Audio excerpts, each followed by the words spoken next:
A fence went up overnight, cutting off my Texas ranch like a noose. I'm Ethan Morgan, and my peaceful 30-acre spread outside ranch, Texas, became a battleground when the Golden Meadows HOA, led by a slick-talking Maxwell Bennett, decided they could block my only road with a gate and charge me to use it. They thought they'd bully me into selling my land for their fancy housing project. Big mistake. With a little DIY know-how and a lot of Texas grit, I turned their gate into my own toll road, raking in cash while their scheme crumbled. Here's how a rancher outsmarted an HOA and won. Ever dealt with an HOA gone rogue? Drop your story in the comments. I bet it's a wild ride. The Texas sun baked the fields of my 30-acre ranch outside ranch, Texas, turning the horizon into a shimmering promise of peace. I'm Ethan Morgan, 38, a business consultant by trade, but a tinkerer at heart. And this weathered spread was my sanctuary. 2 years ago, I'd bought it overgrown pastures, a sagging farmhouse, a barn one gust from collapse, seeing potential where others saw ruin.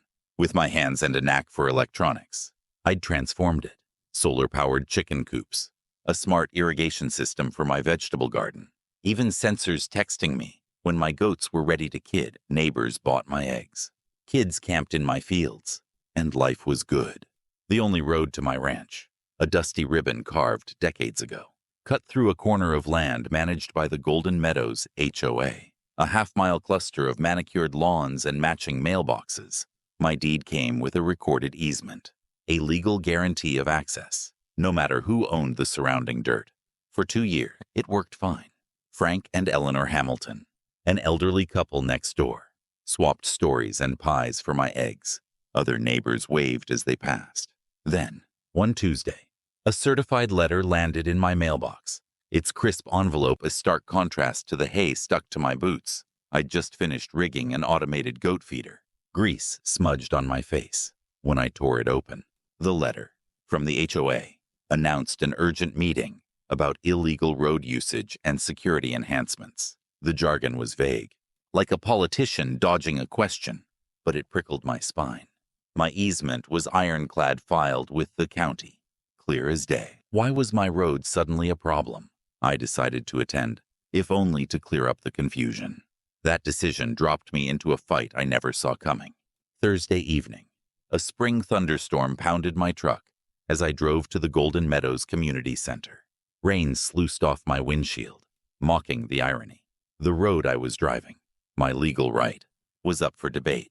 I parked my muddy pickup between gleaming SUVs, my work boots leaving wet tracks on the polished floor. Inside, 20 residents sat in neat rows, whispering. Frank Hamilton caught my eye, his nod grim. At the front stood Maxwell Bennett, the new HOA president, his salt and pepper hair slicked back, suit screaming money.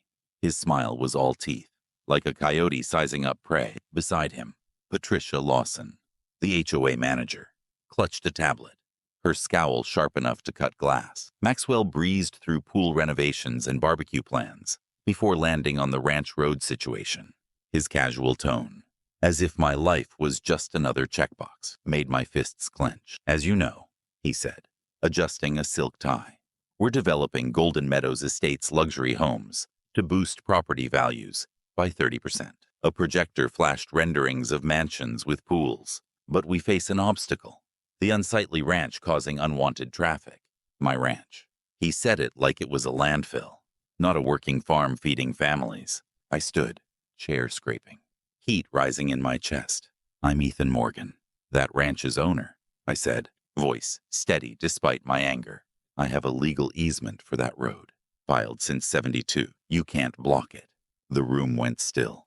Maxwell's smile flickered, then hardened. Mr. Morgan, the HOA controls community roads, he said, like he was lecturing a child. Your farm depresses our property values. The board's approved a security gate. Construction starts tomorrow. You can buy an access card for $3,000 a year. Generous. Really? My jaw dropped. That's not an arrangement.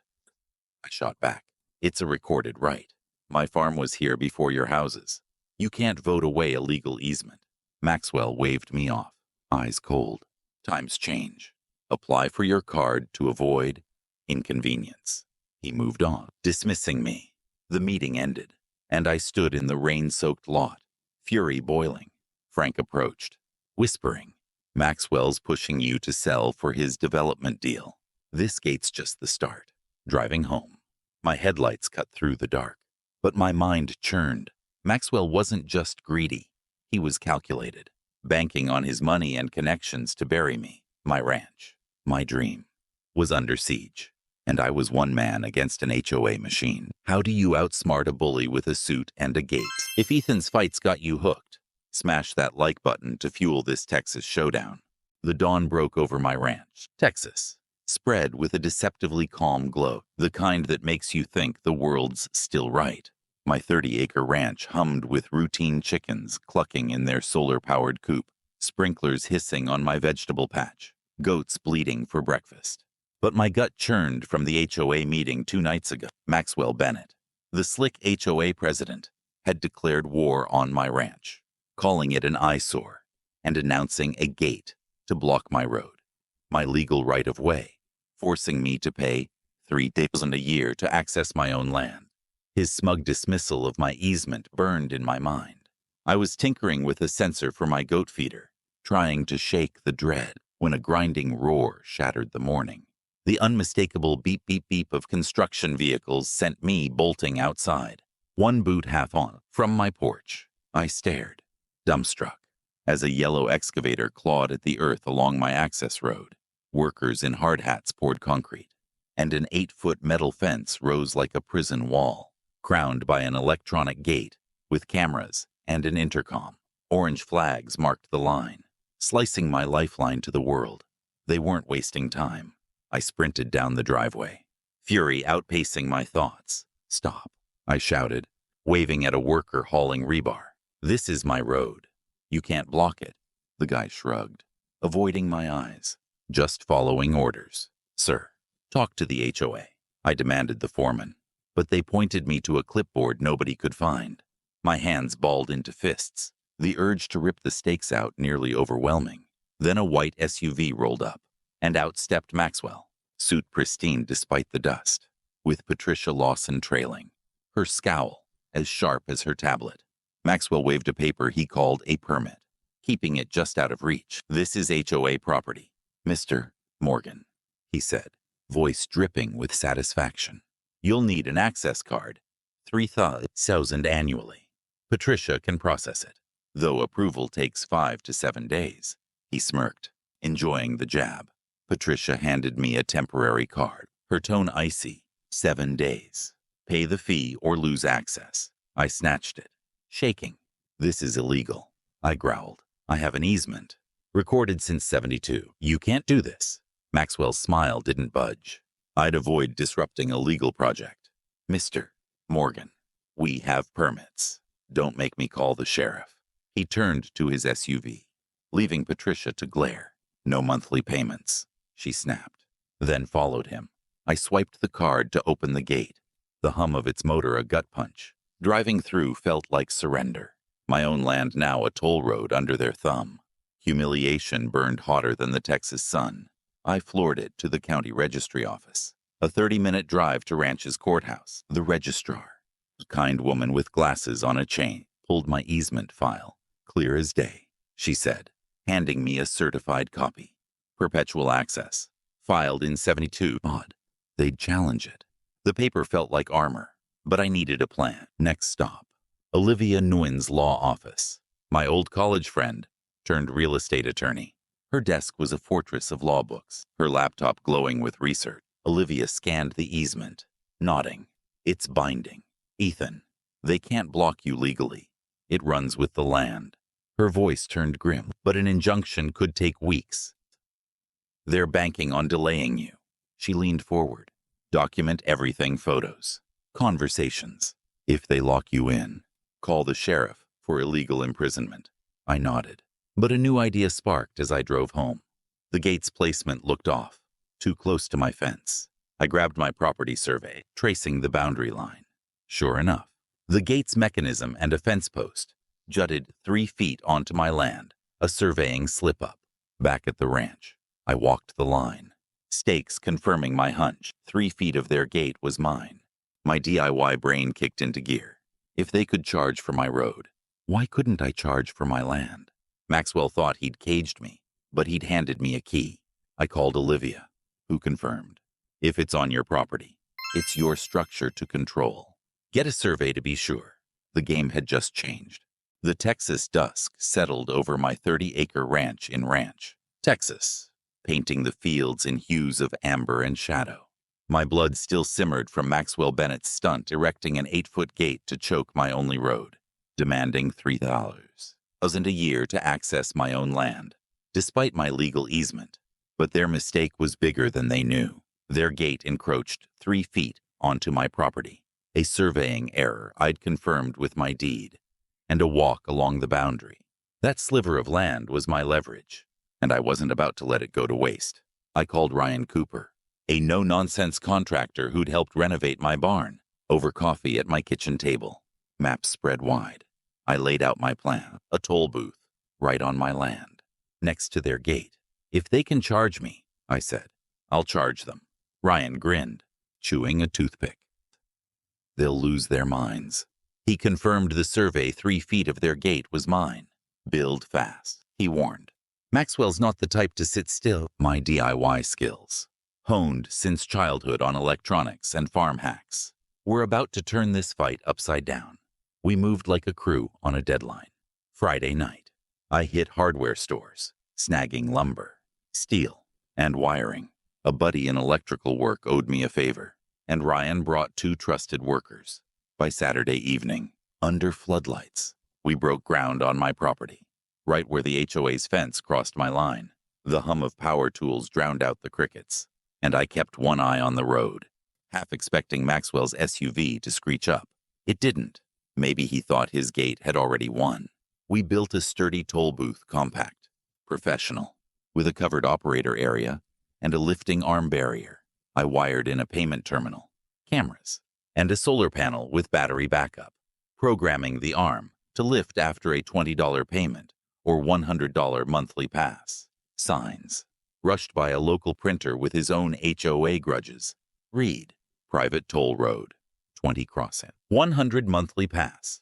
By Sunday dawn, it stood ready, a defiant middle finger to Maxwell's gate. I swapped my hay-stained shirt for a button-up and cap, ready to play tollkeeper. As Golden Meadows residents returned from weekend trips, confusion hit like a dust storm. Cars backed up, drivers squinting at my booth. What's this? A mom in a minivan asked. Kids peering out. I smiled, calm as a Sunday sermon. This road crosses my land here. Since the HOA's charging for their stretch, I'm doing the same. $20 or a monthly pass cash, card, or mobile. Some grumbled, some laughed, but most paid to get home. A few threatened cops, but I pointed to my posted survey. Call 'em. I'm on my land. By noon, I'd collected $400. The booth's terminal humming, word spread, and phones snapped photos. Then, at 4 p.m., Patricia Lawson rolled up, groceries in her SUV, her face twisting like she'd bitten a lemon. This is illegal, she shrieked, dialing Maxwell. You can't do this. I leaned on the booth, unfazed. It's my land, Miss Lawson. Pay or park. 30 minutes later, Maxwell stormed in, crimson-faced, dust on his polished shoe. You're harassing us, he bellowed, drawing a crowd. This road's public. It's not, I said, holding up the survey. You made it private with your gate. This part's mine, and I'm charging, just like you. His eyes bulged, but I stayed cool. Call the sheriff. I'm ready. He did, pacing as he yelled into his phone about illegal blockades. 20 minutes later, Officer Ramirez, a steady cop I'd met before, pulled up. He listened, reviewed my survey and easement, then turned to Maxwell. Civil matter, sir. This is his property. Dispute the line in court. Maxwell sputtered, but Ramirez drove off. The crowd whispered, some smirking. Patricia paid the $20, her hands shaking, and Maxwell stormed away, vowing revenge. I stood by my booth, the sun dipping low, knowing this was just round one. My ranch was still mine, and I'd just turned their weapon against them. Will Maxwell's next move crush Ethan's rebellion? If this toll booth showdown's got you fired up, hit subscribe to join the fight for ranch justice. The Texas sun beat down on my ranch. Texas spread, turning my 30-acre ranch into a stage for a showdown. My toll booth, a DIY fortress on the 3-foot sliver of land the HOA's gate had mistakenly claimed, was now a local legend. In just 3 days, it had raked in over $2, each $20 crossing a jab at Maxwell Bennett's ego. Golden Meadows residents, stuck paying my fee atop the HOA's $3,000 annual card, were grumbling not at me, but at Maxwell for sparking this mess. My easement, a legal lifeline filed in '72, was my shield, and I wasn't backing down. Maxwell, the slick HOA president, wasn't one to lose gracefully. After Officer Ramirez shut down his complaints, he called an emergency HOA meeting, painting me as a rogue threatening property values. Frank Hamilton, my neighbor, slipped me the details. Maxwell rallied the board, hired William Davis, a high-dollar real estate lawyer, and planned to crush my booth with legal threats. By Tuesday, a cease and desist letter arrived, citing public nuisance and easement misinterpretation. I forwarded it to Olivia Nguyen, my attorney friend, who laughed. Intimidation, not law, she said. Their gates on your land. Keep going. I doubled down, upgrading the booth with Ryan Cooper's help. We added steel reinforcements, motion sensors, and backup cameras hidden in a fake birdhouse, expecting trouble. My hunch was right. At 2 a.m. Wednesday, my phone pinged. Motion sensors triggered. I pulled up the feed. Maxwell, in a hoodie, spray painting my cameras, with 2 men, one likely Davis, smashing the payment terminal. They didn't know about my cloud backups or hidden lenses. By dawn, I had crystal clear footage. Maxwell's face unmistakable as he defaced my booth.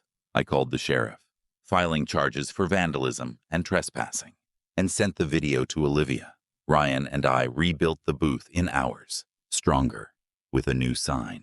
Special fee for Maxwell Bennett, $1. Zeros and crossing. I posted the vandalism clip online, tagging Golden Meadows forums. It spread like a prairie fire. Residents shared it, commenting "Fire Maxwell" and "HOA's a joke." Nancy Fletcher, a respected resident, called out Maxwell at the next HOA meeting. Per Frank's report, "Why are we paying legal fees for his vandalism?" she demanded, as others nodded. Maxwell's grip was slipping. The booth kept humming, pulling in $4 on. By week's end, residents, fed up with double tolls, leaned on the HOA. Some, like Eleanor Hamilton, brought me pies, whispering support. "Keep fighting, Ethan," she said, her eyes twinkling. Others stopped by, curious, snapping selfies with the booth. It was becoming a symbol, a middle finger to HOA tyranny. Then Zoe Sullivan, a reporter for the Ranch Chronicle, reached out. "Heard about your toll war," she said. "Can I get your side?" I invited her over, showing my easement, survey, and the vandalism clip.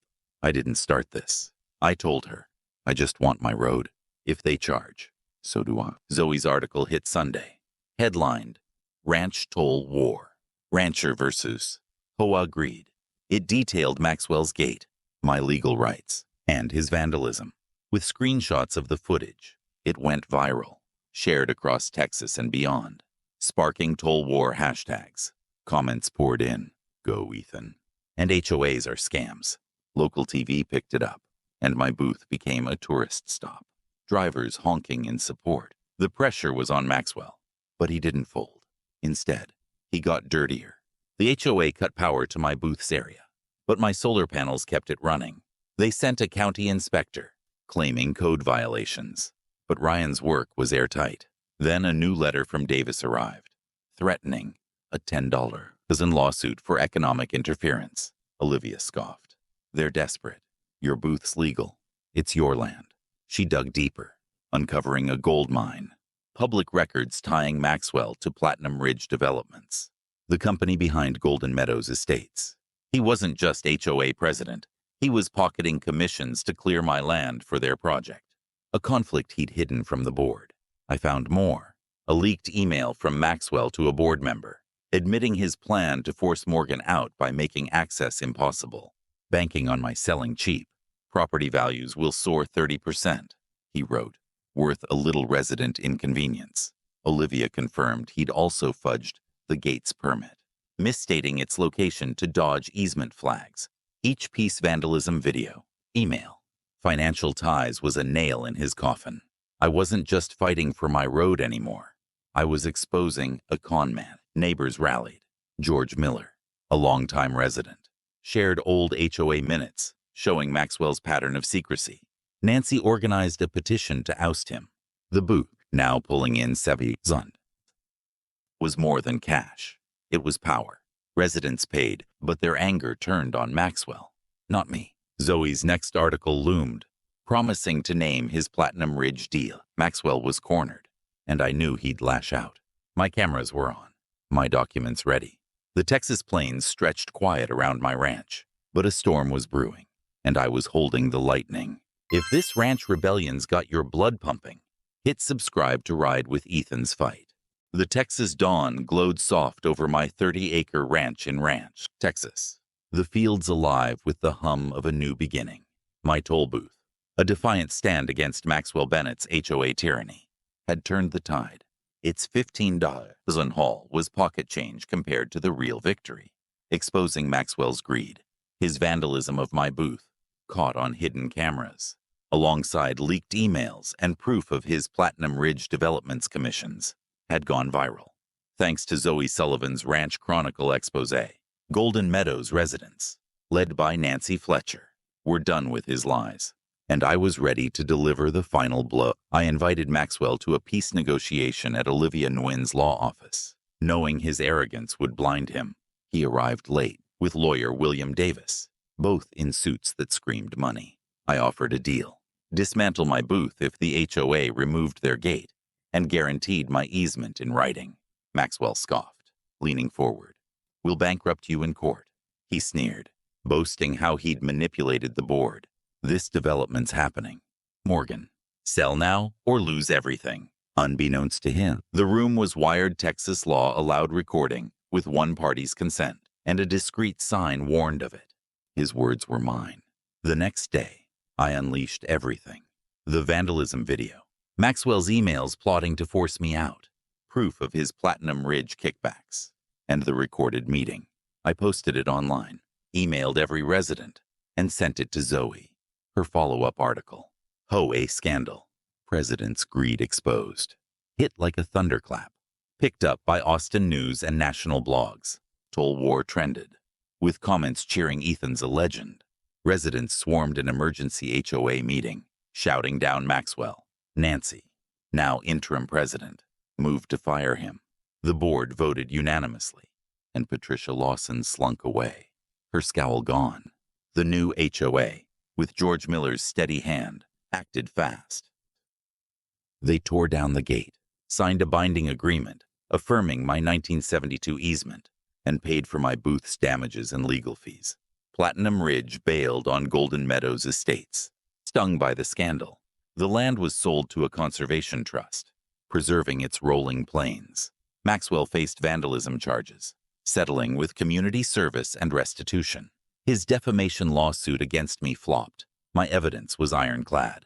He sold his house and vanished, a pariah, in Ranch. I used the toll booths, $400, Zarozand, to start a land rights defense fund, helping others fight HOA bullying. My ranch became a community hub. I hosted a BBQ, inviting all but Maxwell, with tables groaning under brisket and Eleanor Hamilton's pies. Kids ran through the fields, and Frank offered to teach electronics to local youth. I announced plans for an agricultural education center, gardening classes, farmers markets, DIY automation workshops. Neighbors like Nancy and George volunteered, turning a battleground into a beacon. A year later, the ranch thrived. School buses rolled in for field trips, and the university partnered for research. The toll booth's parts became a playground slide and wildlife cameras. A sign marked the old gate site. Never mess with a Texas rancher's road. Maxwell's HOA reforms stuck, with George ensuring transparency. My online farm automation guide went viral among small farmers, and Zoe's reporting won an award, launching her career. The plains stretched free, my road open, my home reclaimed. Ethan's fight wasn't just about a road, it was about standing firm against greed. Maxwell's gate aimed to crush a rancher's dream, but Ethan's DIY ingenuity and legal savvy turned it into a community triumph. His toll booth, built on a 3-foot claim, exposed corruption, uniting neighbors against a bully. This story shows that knowing your rights, documenting injustice, and rallying allies can topple even the slickest schemes. Let Ethan's grit inspire us to protect our homes and build stronger communities, where open gates replace fences. Thanks for riding along this Texas showdown. Drop a comment with your wildest HOA story. Let's swap tales and keep the ranch spirit alive.